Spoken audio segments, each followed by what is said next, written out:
Do you struggle with perfectionism? Do you look at something and put in more time and more effort into it, and each time you look at it, you feel like it is just not good enough? It is never going to get there. And do you project that feeling onto yourself, where you start looking at yourself and you think, no matter how much time and effort I put into myself, I'm just not good enough? In this episode, we're going to be looking at the betrayal behavior of perfectionism, how that's impacting your level of self-belief, and what you can do to transform this mindset so that you enhance your self-belief. Hi, I'm Rosanne Clay, helping you deliberately create a life you love.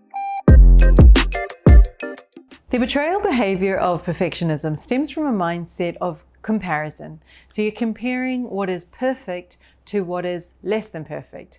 The unfortunate thing here is when we get into the mindset of perfectionism, there is never a good enough point, and hence the dialogue that sticks in our minds, which is not good enough. So we keep comparing something as good enough and something is not good enough, which means that there's a more than and a less than. And we often put ourselves in the less than bracket, and everything else seems to go into the more than bracket, except that in reality, there's really nothing that is good enough. Outwardly, in your community, in your projects, when you look around at other people's work, you really don't see anything that is good enough, because the language and the dialogue, the internal programming has all been about not good enough, not perfect. When your internal dialogue is saying things like, that's not good enough, what you're really saying to yourself is, that's not enough. That impacts three aspects, which is the having.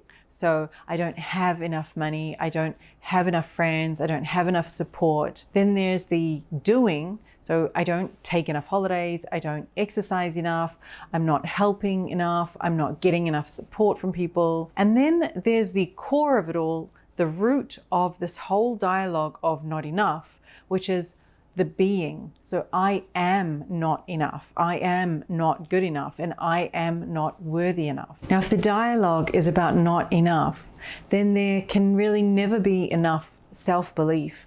There can never be enough faith in the universe, and there can never be enough trust in your community. Let's take a look at where this dialogue started from, this dialogue of not enough.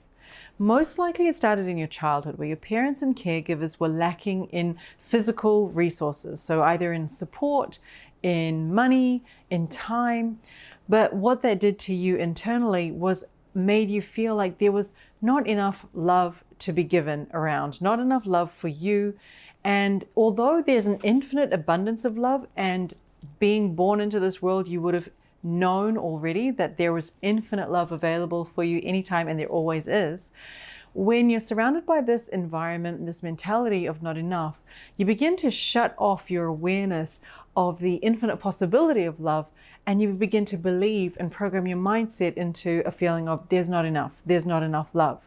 And so the core of this issue isn't so much about you're not good enough, or your work is not good enough, or there's not enough money for you, or there's not enough friendships for you, or you're not good looking enough, or any of those things. It all comes down to how much love do you really feel internally? Is there enough love for you to fill up your own heart? And are you receiving enough love from people? Receiving love from people really comes from your own internal dialogue, because what you put out, you attract. And if you're able to give out an abundance of love, you tend to attract an abundance of love. The mindset shift needs to become more about, I am fully able to love myself. I have an abundance of love welling up from within me. So now we know that our betrayal behavior of perfectionism is linked to this dialogue that we're not good enough. And now we understand that it's about not feeling like there's enough love inside of us. But how do we switch from the mindset of not enough to a mindset of plentifulness, especially when it's the topic of love? So I'm going to give you one easy step, and obviously I will create a tapping video to follow this up. But here's the one easy thing that you can do right now. When you notice the perfectionism or the not enoughness, change the dialogue to plenty. So for example, if you begin saying to yourself, oh my gosh, I really don't have enough money. I don't have enough money in my bank account, or I don't have enough money to pay those bills. Deliberately change the dialogue to, I have plenty of money.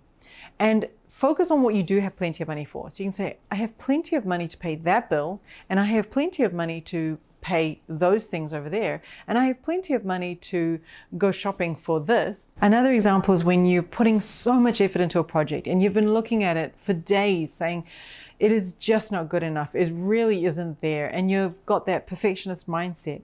Remind yourself that I've put in plenty of work here. There's plenty of value in the effort that I've put into here. People are going to see plenty of ideas come through in this project, in this piece of work that I've done. Change the dialogue from not enough and focus on what there is plenty of. And I don't mean plenty of the negative, I mean plenty of the positive things. Doing this one switch, changing those words not enough to plenty and deliberately finding what the plentifulness is, will dramatically transform your mindset. It'll reprogram your mind, because remember, that's what we need to do. We need to retrain your brain. It's been trained from a young age to think not enoughness, and we want to change it into plentifulness. So there's been not enough love, and we want to say there's plenty of love. There's plenty of love for me here. The universe has plenty of love for me. My family have plenty of love for me. I have plenty of love for my family. There's plenty of support here. And all those good things. You just want to keep putting in those affirmations with that word, plenty. I hope this has helped, and if you have any queries, please put them in the comments below. Sending you so much love and light on your journey. Bye for now.